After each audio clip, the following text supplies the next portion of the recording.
Hello जी, नमस्कार, Sat Shri Akal, copy to all. Life is colourful. मानो तो आस्था, जानो तो विज्ञान।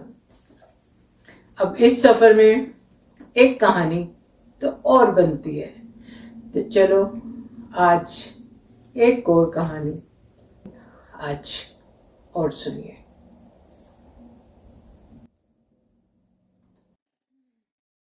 एक समय की बात है, एक राजा अपने कुछ मंत्रियों और सैनिकों के साथ शिकार पर गया। शिकार के पीछे भागते भागते वो अपने दल से, अपने साथियों से राजा अलग हो गया। इसी तरह जंगल में भटकते भटकते उसे एक जगह कुटिया नजर आई, झोंपड़ी नजर आई। वो वहाँ पे देखा उसने करीब जाकर, तो वहाँ पर एक नेत्रहीन साधु बाबा बैठे हुए थे। राजा घोड़े से उतरा और बड़ी ही विनम्रता से, बड़े ही स्नेह से उसने, साधु जी महाराज, क्या आपने यहाँ से किसी की जाते हुए आहट सुनी है? साधु मुस्कुराए और बड़े ही शांत स्वर में उन्होंने बोला, हाँ जी, पहले आपके यहाँ से सिपाही निकले हैं, उसके बाद आपके मंत्री, और अब आप राजा स्वयं पधारे हैं। आप इसी रास्ते पर सीधा जाइए, आपको अपने साथी मिल जाएंगे। लेकिन राजा बड़े आश्चर्य में था कि इन सूरदास बाबा को कैसे पता चला कि पहले सिपाही थे और फिर मंत्री और फिर मैं खुद आया हूँ यहाँ पे। इस बात को समझे बिना आगे जाना मूर्खता होगी।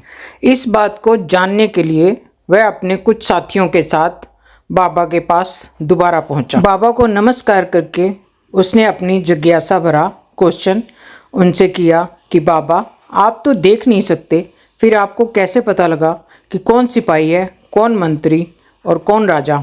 संत मुस्कुराए और बोले, राजन, किसी को पहचानने के लिए आँखों की आवश्यकता नहीं है, उसकी भाषा से ही पता लग जाता है कि कौन क्या है। जब सबसे पहले यहाँ से तुम्हारे सिपाही निकले तो वो बोले, हे अंधे, यहाँ से कोई गया है क्या?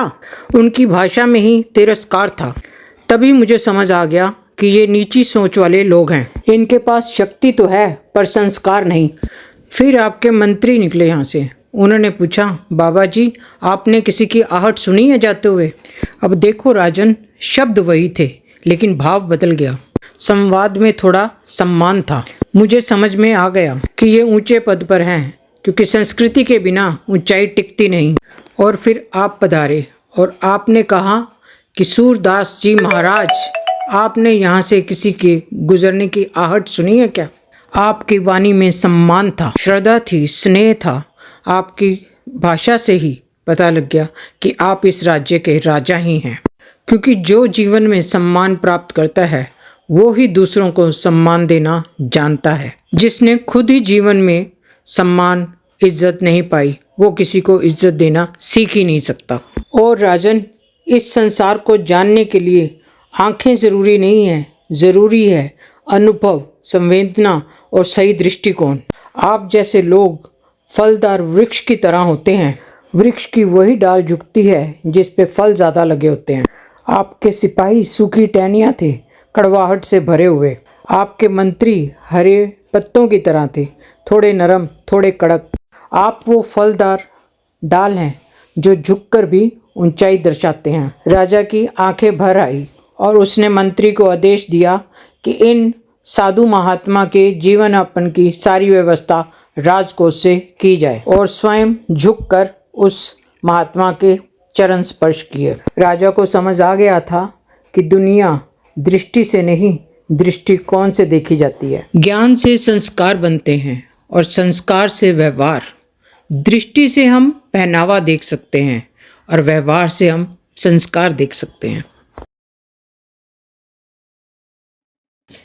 हाँ जी, कैसी लगी कहानी?